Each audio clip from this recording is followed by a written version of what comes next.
Assalamualaikum warahmatullahi taala wabarakatuh. Alhamdulillahirabbil alamin wassalatu wassalamu ala asyrafil anbiya wal mursalin wa ala alihi wa sahbihi ajmain. Alhamdulillah, pada penonton, bersyukur kita kehadirat ilahi. Dan sebenarnya topik kita pada pagi ini sangat-sangat menarik bagi saya. Kita cerita pasal kesihatan daripada hujung rambut ke hujung kaki. Pertama sekali ini saya nak kongsi pasal mata, hidung dan telinga. Kenapa pada penonton? Sebab mata adalah nikmat yang paling berharga untuk kita.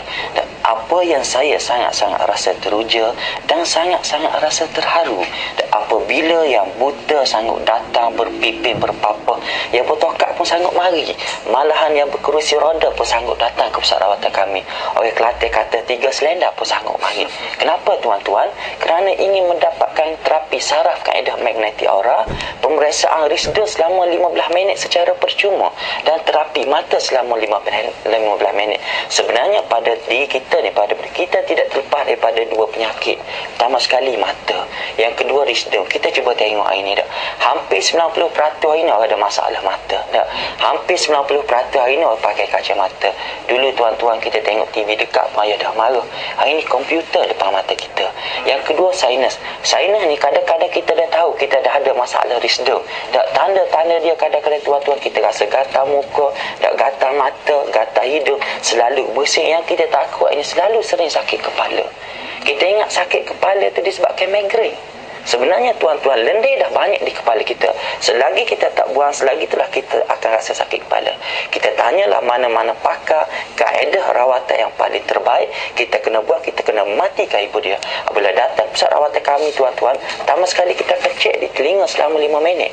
Apabila kita cek di telinga tak sampai 5 minit tuan-tuan, apabila dah bunyi tik-tik menandakan lendir dah banyak di telinga kita, kalau sekiranya kita biar lama-lama panggil pun tak apa dengar. Apabila kita cek pula di hidung selama 5 minit, tak sampai 5 minit dah meleleh keluar, tu menandakan kita dah teruk. Bagi saya, kalau Kelantan kata tak usah saya lah penyakit ni.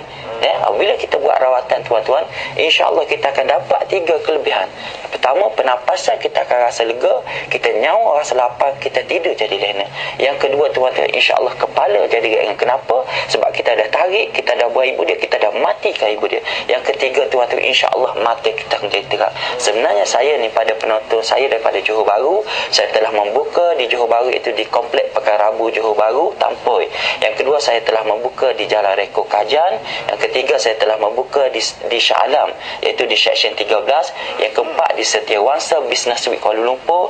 Tidak terlupa juga di warga di Kuantan, dan tidak terlupa juga di warga di Kota Baru Kelantan lah. Yang mana tahu pasal mata ataupun pasal risda, boleh hubungi saya sendiri di talian 01924 34 888 01924 Okey, itulah dia nombor telefon yang tertera di talian. Jadi anda boleh terus menghubungi ataupun terus ke pusat rawatan yang terdapat di seluruh negeri lah.